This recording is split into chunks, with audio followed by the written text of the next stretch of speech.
Hi friends, welcome to Pendems kitchen. ఈరోజు వీడియోలో ఇడ్లీ రవ్వ, బియ్యం ఇవేమీ లేకుండానే రెండు పదార్థాలతోటి పోషకాలతో నిండిన టేస్టీ రాగి ఆవిరి కుడుముని, అలాగే ఈ రాగి ఆవిరి కుడుముకి కాంబినేషన్గా ఒక సింపుల్ చట్నీని చూపించబోతున్నాను. బలహీనంగా ఉండే పిల్లలకు కానీ, షుగర్ పేషెంట్స్ కానీ చాలా చాలా హెల్తీ. అసలు వాళ్ళకి వీళ్ళకి అని కాకుండా అన్ని వయసుల వాళ్ళకు కూడా ఈ రాగి ఆవిరి కుడుము చాలా చాలా మంచిది. తప్పకుండా వారంలో ఒక్కసారైనా సరే ఈ హెల్తీ బ్రేక్ఫాస్ట్ని ట్రై చేసి చూడండి. సో ఇక ఏమాత్రం ఆలస్యం చేయకుండా హెల్తీ అండ్ టేస్టీ రాగి ఆవిరి కుడుముని ఎలా ప్రిపేర్ చేసుకోవచ్చో వీడియోలోకి వెళ్ళి చూసేయండి. ఈ రాగి ఆవిరి కుడుమును ప్రిపేర్ చేసుకోవడం కోసం ఇలా ఒక గిన్నెని తీసుకొని అందులోకి 1 గ్లాసు దాకా మినపగుళ్ళని వేసుకోండి. ఈ మినపగుళ్ళని 1-2 సార్లు శుభ్రంగా కడిగేసి ఆ నీళ్ళన్నీ కూడా తీసేసి మళ్ళీ తిరిగి నీళ్ళని పోసుకొని దీని మీద మూత పెట్టేసి నైట్ అంతా కూడా నానపెట్టేసుకోండి, లేదంటే ఒక 10 గంటల సేపు నానపెట్టుకోండి. నెక్స్ట్ ఇంకొక గిన్నెని తీసుకొని అందులోకి మీరు ఏ గ్లాస్తో అయితే మినపగుళ్ళు వేసుకున్నారో అదే గ్లాస్ తోటి 1 గ్లాసు వరకు రాగులను వేసుకోండి. ఈ రాగులను మాత్రం ఖచ్చితంగా ఒక 4-5 సార్లు శుభ్రంగా కడగాలి. రాగుల్లో మట్టి ధూళి ఎక్కువగా ఉంటుందన్నమాట.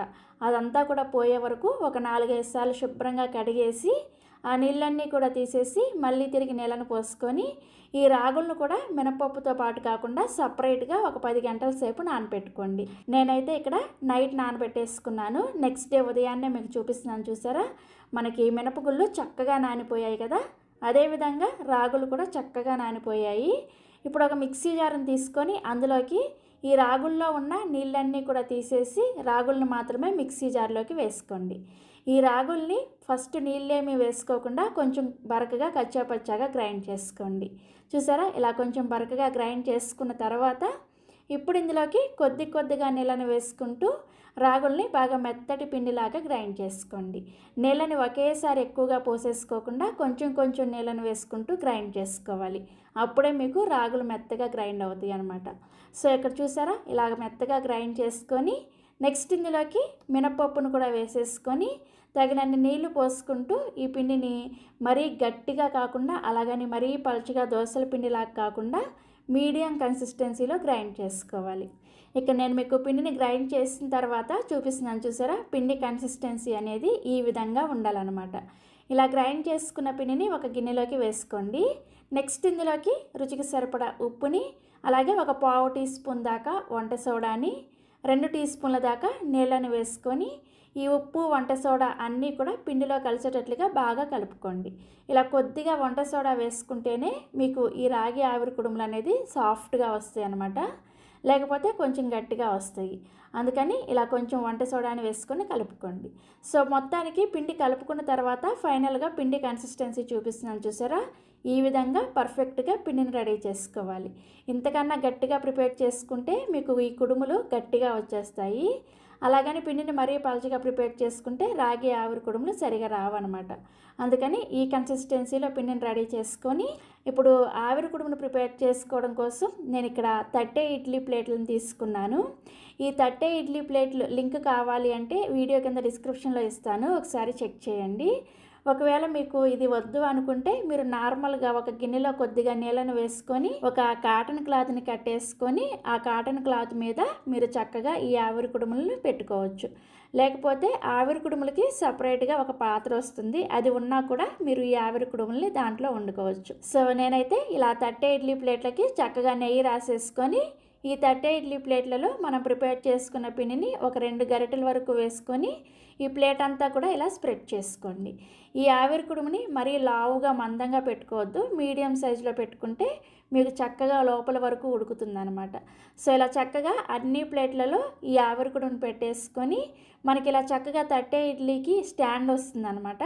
ఈ స్టాండ్లో ఒక్కొక్క ప్లేట్ని పెట్టుకోండి. నేను ఇక్కడ 4 ప్లేట్లు ఉండే స్టాండ్ని తీసుకున్నాను. 3 ప్లేట్లు ఉండే స్టాండ్ కూడా ఉంటుంది, మీకు ఏది కావాలంటే అది కొనుక్కోవచ్చు. సో ఇలా చక్కగా 30 ఇడ్లీ స్టాండ్ని సెట్ చేసేసుకొని మీరు నార్మల్గా రెగ్యులర్గా ఇడ్లీని ఎలా వండుకుంటారో అదే విధంగా ఇడ్లీ పాత్రలో కొద్దిగా నీళ్ళను పోసుకొని మరిగించుకోండి. నేను ఇక్కడ ఆల్రెడీ ఇడ్లీ పాత్రలో నీళ్ళు పోసుకొని మరిగించుకుంటున్నాను. ఈ మరుగుతున్న నీళ్ళలో ఈ 30 ఇడ్లీ స్టాండ్ని పెట్టేసి మూత పెట్టేసుకొని వీటిని మీడియం ఫ్లేమ్లోనే ఒక 15 నుంచి 20 నిమిషాల పాటు ఉడికించుకోవాలి. ఇవి లోపల వరకు చక్కగా ఉడకాలి కాబట్టి మీడియం ఫ్లేమ్లో ఉడికించుకుంటేనే మనకి చక్కగా ఉడుకుతాయి అన్నమాట. సో ఈ ఆవిరి కుడుములు ఉడికేలోపు మీకు ఈ ఆవిరి కుడుముల్లోకి చాలా టేస్టీగా ఉండే ఒక సింపుల్ చట్నీని చూపిస్తాను. ఈ చట్నీ కోసం స్టవ్ మీద ప్యాన్ పెట్టుకొని అందులోకి ఒక 5-6 వరకు పచ్చిమిర్చిని ఇలా సగానికి తుంచుకొని వేసుకోండి. ఇలా పచ్చిమిర్చిని వేసుకున్న తర్వాత వీటిని ఒక 30 సెకండ్ల పాటు లో ఫ్లేమ్లోనే ఫ్రై చేసుకోండి. ఇలా నూనె వేసుకోకుండా ముందుగానే ఫ్రై చేసుకోవడం వలన మనకి పచ్చిమిర్చి పైకి తొల్లకుండా ఉంటాయి అన్నమాట. సో ఇలా ఒక 30 సెకండ్ల పాటు వేయించుకున్న తర్వాత నెక్స్ట్ ఇందులోకి 1 టీ స్పూన్ దాకా నూనెను వేసుకొని ఈ పచ్చిమిర్చిని కొద్దిగా లైట్గా రంగు మారేంత వరకు వేయించుకోండి. చూసారా, పచ్చిమిర్చి పైన ఇలా కొంచెం తెల్లగా వస్తే సరిపోతుంది. ఇప్పుడు ఇందులోకి ఒక మీడియం సైజులో ఉండే ఉల్లిపాయని ఇలా పొడవుగా ముక్కలుగా కట్ చేసుకొని వేసుకొని ఈ ఉల్లిపాయని లో టు మీడియం ఫ్లేమ్లో కలుపుకుంటూ ఉల్లిపాయ ముక్కలు మెత్తబడేంత వరకు వేయించుకోండి. మనకి ఈ చట్నీ కోసం ఉల్లిపాయ అనేది రంగు మారకూడదు అనమాట. జస్ట్ చూసారా, ఇలా కొంచెం గులాబీ రంగులోకి వచ్చి మనకి ఉల్లిపాయ ముక్క మెత్తబడితే సరిపోతుంది అనమాట. ఇలా ఉల్లిపాయని వేయించేసుకొని ఈ ఉల్లిపాయ పచ్చిమిర్చిని ఒక ప్లేట్లోకి వేసుకొని పూర్తిగా చల్లారనివ్వండి. నెక్స్ట్ ఇదే ప్యాన్లోకి మరొక టీ స్పూన్ వరకు నూనెను వేసుకొని నూనె వేడైన తర్వాత 1/2 టీ స్పూన్ చొప్పున ఆవాలు మినపగుళ్ళు వేసుకొని ఈ రెండింటిని లో ఫ్లేమ్లోనే చక్కగా ఆవాలు చిటపట్లాడేంత వరకు వేయించుకోండి.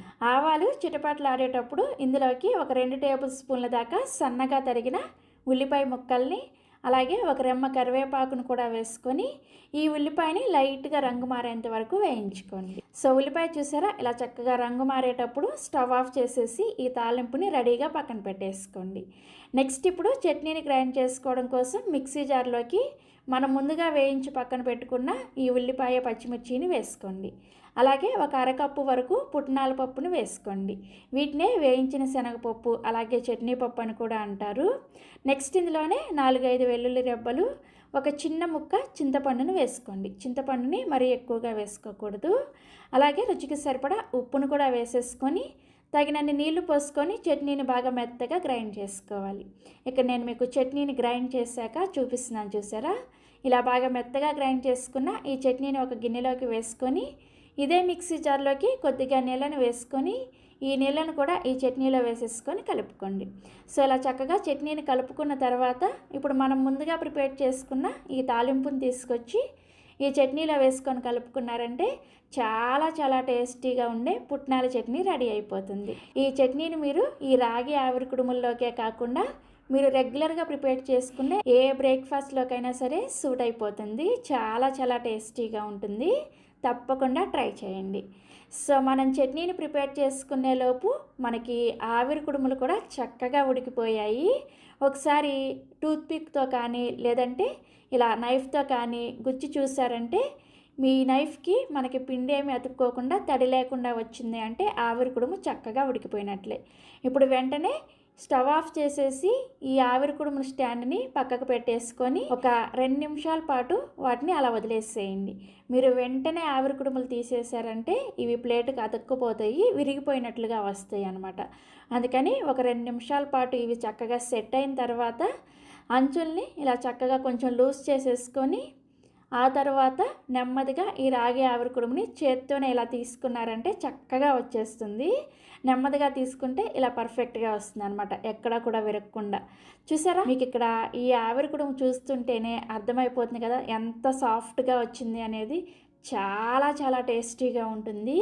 ఇలా చక్కగా అన్ని ప్లేట్లలో ఉన్న రాగి ఆవిరి కుడుములు తీసేసుకొని సర్వింగ్ ప్లేట్లోకి పెట్టుకొని మనం ప్రిపేర్ చేసుకున్న ఈ టేస్టీ పుట్నాల చట్నీతో సర్వ్ చేసుకోండి. ఇక నేను మీకు ఒక ముక్క తుంచి చూపిస్తున్నాను చూసారా, లోపల వరకు కూడా చక్కగా ఎంత బాగా ఉడికిందో. చాలా సాఫ్ట్గా కూడా ఉంటుంది అండ్ అలానే చాలా టేస్టీ కూడా ఉంటుంది. ఇది అన్ని వయసుల వారికి కూడా చాలా మంచి బ్రేక్ఫాస్ట్. సన్నగా ఉండే పిల్లలకైతే మీరు వీక్లీ వన్స్ పెట్టారంటే వాళ్ళు పుష్టికరంగా తయారవుతారు. తప్పకుండా ట్రై చేయండి. రోజులు గడిచే కొద్దీ అప్డేట్ అనే పేరుతో పాతవైన హెల్దీ ఫుడ్ ఐటమ్స్ని పక్కన పెట్టేస్తున్నాము. సో ఈరోజు వీడియోలో ఎన్నో ఆరోగ్య ప్రయోజనాలతో పాటు మన ఎముకల్ని ఉక్కులాగా మార్చే ఆవిరి కుడుముని పర్ఫెక్ట్గా ఎలా ప్రిపేర్ చేసుకోవాలో ఈ వీడియోలోకి వెళ్ళి చూసేయండి. ఫస్ట్ దీనికోసం ఒక గిన్నె తీసుకొని అందులోకి 1 గ్లాసు పొట్టు ఉన్న మినపప్పుని వేసుకోండి. అమ్మమ్మల కాలంలో ఇలా పొట్టు ఉన్న పప్పుని మాత్రమే వాడేవారనమాట. పొట్టు లేని మినపగుళ్ళ కంటే కూడా ఇవి చాలా చాలా మంచిది. ఇందులో నీళ్ళని పోసుకొని ఒక 5 గంటల సేపు నానబెట్టుకోండి. ఇప్పుడు మరొక గిన్నెని తీసుకొని అందులోకి 1/3 వంతు గ్లాసు వరకు బియ్యాన్ని వేసుకోండి. ఇలా బియ్యాన్ని వేసుకోవడం వలన ఆవిరి కుడుము తినేటప్పుడు నోటికి చుట్టుకుపోకుండా ఉంటుందన్నమాట. బియ్యంలో కూడా నీళ్ళను పోసుకొని 5 గంటల సేపు నానబెట్టుకోవాలి. 5 గంటల తర్వాత చూస్తే మనకి మినప్పప్పు చూసారా చక్కగా నానిపోయాయి. ఇప్పుడు వీటిని చేత్తో ఇలా గట్టిగా ప్రెస్ చేస్తూ ఉన్నారంటే మనకి పొట్టు అనేది ఈజీగా ఊడిపోతుంది అనమాట. ఈ విధంగా మినప్పప్పుని క్లీన్ చేసుకోవాలి. మీరు ఒకవేళ పొట్టు లేని మినపగుళ్ళు వాడుకోవాలనుకుంటే మినపగుళ్ళు అలాగే బియ్యాన్ని రెండింటిని కలిపేసి ఒక 3 గంటల సేపు నానబెట్టుకుంటే సరిపోతుంది. అలాగే పొట్టు మినపప్పుని నానబెట్టుకునే వాళ్ళైతే పొట్టు మొత్తాన్ని తీసేయకుండా ఇలా కనీసం ఒక 10% అయినా సరే పొట్టును ఉంచుకోండి. ఇలా కొద్దిగా పొట్టును ఉంచుకొని చేయడం వలన ఆవిరి కుడుము చాలా చాలా టేస్టీగా ఉంటుంది. అలాగే మన ఆరోగ్యానికి కూడా చాలా మంచిదన్నమాట. మరీ ఎక్కువగా పొట్టును ఉంచుకోవద్దు. మరీ ఎక్కువగా పొట్టును ఉంచుకున్నారంటే మనకు కొంచెం ఈ ఆవిరి కుడుము అనేది చేదొచ్చేస్తుంది అనమాట. సో అందుకని ఇలా కొద్దిగా మాత్రమే పొట్టును ఉంచుకోండి. మనం నానబెట్టుకున్న బియ్యం కూడా చూసారా చక్కగా నానిపోయాయి. వీటిని కూడా 1-2 సార్లు శుభ్రంగా కడిగేసి ఈ బియ్యాన్ని కూడా మినపప్పులో వేసుకొని ఈ రెండింటిని కూడా ఒకసారి కలుపుకోండి. ఇలా కలుపుకొని ఇప్పుడు వీటిని గ్రైండ్ చేసుకోవడానికి ఒక మిక్సీ జార్ తీసుకొని అందులోకి ఈ మినపప్పుని బియ్యాన్ని వేసుకొని ఇందులోకి మీ రుచికి సరిపడా ఉప్పుని అలాగే చాలా అంటే చాలా తక్కువగా నీళ్ళను పోసుకొని పిండిని గట్టిగా అలాగే కొద్దిగా లైట్గా బరకగా ఉండేటట్లుగా గ్రైండ్ చేసుకోండి. కొద్దిగా బరకగా గ్రైండ్ చేసుకోవడం వలన తినేటప్పుడు మనకి అచ్చం రవ్వతో చేసిన ఇడ్లీ తింటున్నట్లే చాలా చాలా టేస్టీగా ఉంటుంది. సో గ్రైండ్ చేసిన తర్వాత పిండి కన్సిస్టెన్సీ చూసారా ఇలా గట్టిగానే ఉండాలి. ఈ పిండిని ఒక గిన్నెలోకి వేసుకోండి. పిండిని ఇంతకన్నా గట్టిగా కానీ లూజ్గా కానీ గ్రైండ్ చేసుకోవద్దు. గట్టిగా గ్రైండ్ చేసుకున్నారంటే మనం చేసుకోబోయే ఆవిరి కుడుము అనేది చాలా గట్టిగా వస్తుందన్నమాట. సాఫ్ట్గా స్పాంజీ లాగా రావు. అలాగే మరీ లూజ్గా గ్రైండ్ చేసుకున్నారంటే ఆవిరి కుడుము అనేది సరిగా పొంగదనమాట. కాబట్టి ఇలా రిబ్బన్ కన్సిస్టెన్సీలో మనం కేక్ బ్యాటర్ రెడీ చేసుకుంటాం కదా సేమ్ ఆ విధంగానే రెడీ చేసుకోవాలి. ఈ పిండిని రెడీ చేసిన తర్వాత అప్పటికప్పుడే మనం ఆవిరి కుడుముని ప్రిపేర్ చేసేసుకోవాలి. అంటే ఈ పిండిని పొలయబెట్టకూడదు అనమాట. ఇప్పుడు ఈ ఆవిరి కుడుముల్ని ఉడికించుకోవడానికి ప్రత్యేకంగా ఇలా ఒక పాత్ర ఉంటుందన్నమాట. ఈ పాత్రలో 1.5 గ్లాసుల వరకు నీళ్ళను పోసుకొని ఈ పాత్రను స్టవ్ మీద పెట్టేసి హై ఫ్లేమ్లో ఈ నీళ్ళని మరిగించుకోండి. తర్వాత ఆవిరి కుడుముల ప్లేట్ని తీసుకొని అందులోకి ఒక కాటన్ క్లాత్ని నీళ్ళతో తడిపేసి ఆ నీళ్ళన్నీ కూడా గట్టిగా పిండేసి ఈ ప్లేట్ మీద ఈ విధంగా ప్లేస్ చేసుకోండి. ఇలా ప్లేట్ మీద కాటన్ క్లాత్ వేసుకున్న తర్వాత మనం ప్రిపేర్ చేసుకున్న పిండిని ఇలా మనం నార్మల్గా ఇడ్లీ ఎలా అయితే పెట్టుకుంటామో ఆ విధంగా ఇలోకి మనం ప్రిపేర్ చేసిన పిండిని పెట్టుకోండి. మీ దగ్గర ఇలా ఆవిరి కుడుము పాత్ర లేకపోతే నార్మల్గా మీరు ఇడ్లీ వండుకునే ఇడ్లీ పాత్రలో ప్లేట్లు ఉంటాయి కదా అలా ఆ విధంగా ఇడ్లీ లాగా కూడా మనం వీటిని ప్రిపేర్ చేసుకోవచ్చు. ఇలా పిండిని పెట్టుకున్న తర్వాత ఈ క్లాత్ని పిండి పైన ఈ విధంగా కవర్ చేసుకోవాలి. ఇదే విధంగా రెండో ప్లేట్లో కూడా పెట్టేసుకొని మనం ఆల్రెడీ నీళ్ళని మరిగించుకుంటున్నాం కదా ఆ నీళ్ళలో ఈ ప్లేట్లను పెట్టేసుకోండి. పెట్టుకొని మూత పెట్టేసి మీడియం ఫ్లేమ్లో ఒక 10 నుంచి 15 నిమిషాల పాటు ఉడికించుకోవాలి. సో ఒక 10 నిమిషాల తర్వాత మూత తీసి మీకు చూపిస్తున్నాను చూసారా. మీ చేతిని ఒకసారి నీళ్ళతో తడి చేసుకొని ఒకసారి వేలుతో ఇలా ప్రెస్ చేసి చూసారంటే మీ వేలికి ఏమీ అంటుకోలేదు అంటే మనకి ఆవిరి కుడుము చక్కగా ఉడికిపోయినట్లే. ఇప్పుడు స్టవ్ ఆఫ్ చేసేసి ఈ పాత్రను పక్కన పెట్టేసి ఒక 2 నిమిషాల పాటు అలా వదిలేసేయండి. 2 నిమిషాల తర్వాత మూత తీసేసి ఇలా ఈ ఆవిరి కుడుముల ప్లేట్ని పక్కన పెట్టుకొని ప్లేట్ని ఇంకొక ప్లేట్లోకి ఇలా రివర్స్లో వేసేసుకోండి. ఇలా రివర్స్లో వేసేసుకుంటే మనకి ఈజీగా ఈ ఆవిరి కుడుము క్లాత్తో సహా ఈ విధంగా వచ్చేస్తుంది అనమాట. ఇప్పుడు ఈ క్లాత్ మీద కొద్దిగా నీళ్ళని చిలకరించుకోండి. ఇలా నీళ్ళని చిలకరించుకొని మనం ఆవిరి కుడుముని తీసామంటే ఇది చక్కగా ఊడొచ్చేస్తుంది అనమాట. చూసారా, క్లాత్కి ఏమీ అంటుకోకుండా ఈజీగా వచ్చేస్తుంది. ఇదే విధంగా రెండో ప్లేట్లో ఉన్న ఆవిరి కుడుమును కూడా నీళ్ళని చిలకరించుకొని ఈ విధంగా తీసేసుకోవాలి. ఇలా ఆవిరి కుడుములు తీసుకున్న తర్వాత దీనిపైన కొద్దిగా ఈ విధంగా నెయ్యిని రాసుకొని ధనియాల కారంతో కానీ లేదంటే ఉల్లి వెల్లుల్లి చట్నీతో కానీ సర్వ్ చేసుకున్నారంటే అమృతంలాగా ఉంటుంది.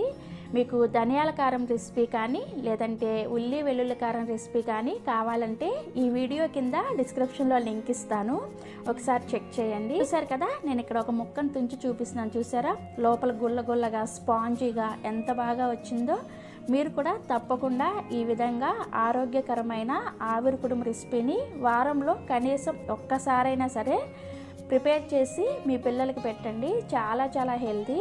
ఈ ఎదిగే పిల్లలకు కానీ లేదంటే సన్నగా బక్కపీలుగా ఉంటారు కదా, ఆ పిల్లలకు కానీ చాలా చాలా మంచిది. అలాగే పెద్దవాళ్ళకి ఎముకల బలానికి కూడా చాలా చాలా మంచిది. సో తప్పకుండా వారంలో ఒక్కసారైనా సరే ఇలా బ్రేక్ఫాస్ట్ని ప్రిపేర్ చేసుకొని ఎంజాయ్ చేయండి. చాలా అంటే చాలా టేస్టీగా ఉంటాయి, అలాగే 1000% హెల్దీ కూడా. సో ట్రై చేస్తారు కదా, ట్రై చేసిన తర్వాత మీ ఫీడ్బ్యాక్ని నాతో షేర్ చేసుకోవడం అస్సలు మర్చిపోవద్దు. మరిన్ని Emmy, tasty and simple recipes కోసం పెండెమ్స్ కిచెన్ని సబ్స్క్రైబ్ చేసుకోండి. Thank you.